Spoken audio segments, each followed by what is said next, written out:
आणि किती मोठा इतिहास, किती मोठा संघर्ष आणि किती मोठा इतिहास. हे सारे कशासाठी? तर महान भारताच्या अखंडत्वासाठी. हे सारे कशासाठी? तर महान भारताच्या अखंडत्वासाठी.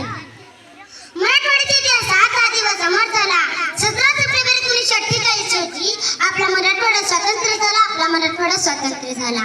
आपल्या मराठवाड्याला मुक्त करण्यासाठी बलिदान दिलेल्या हुतात्म्यांना माझा कोटी कोटी प्रणाम.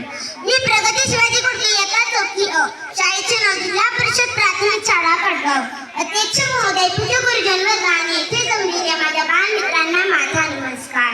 15 ऑगस्ट 1947 ला आपला भारत स्वातंत्र्य झाला. परंतु मराठवाडा मात्र पारतंत्र्याचे झटके सोसतच होता. मराठवाड्यातील लोकांची स्वातंत्र्याची स्वप्ने अधुरी राहिल्याने पुन्हा एकदा स्वातंत्र्य मिळवण्यासाठी प्रयत्न करावे लागणार होते. सर्वांच्या एकीने एक विचाराने मराठवाडा मुक्ती संग्राम स्वामी रामानंद तीर्थ यांच्या नेतृत्वाखाली सुरू झाला. या संग्रामाचा वेग व प्रभाव इतका जबरदस्त होता की अवघ्या काही दिवसात प्रत्येक गावागावात हा वणवा पेटला. मराठवाडा निजामाच्या ताब्यात होता. 13 सप्टेंबर 1948 रोजी निजामाविरुद्ध लष्करी मोहीम सुरू केली. त्यावेळेस गृहमंत्री होते सरदार वल्लभभाई पटेल.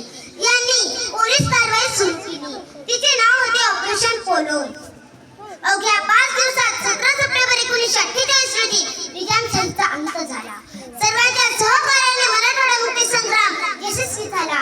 मराठवाडा गुलामगिरीतून मुक्त झाला. मराठवाडा आमचा मान, मराठवाडा आमचा मान, मराठवाडा आमची शान, मराठवाडा आमची शान. मराठवाड्याच्या स्वातंत्र्यासाठी अनेकांनी अर्पिले प्राण.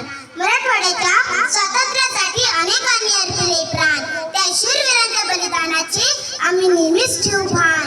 त्या शूरवीरांच्या बलिदानाचे आम्ही नेहमीच ठेवू भान.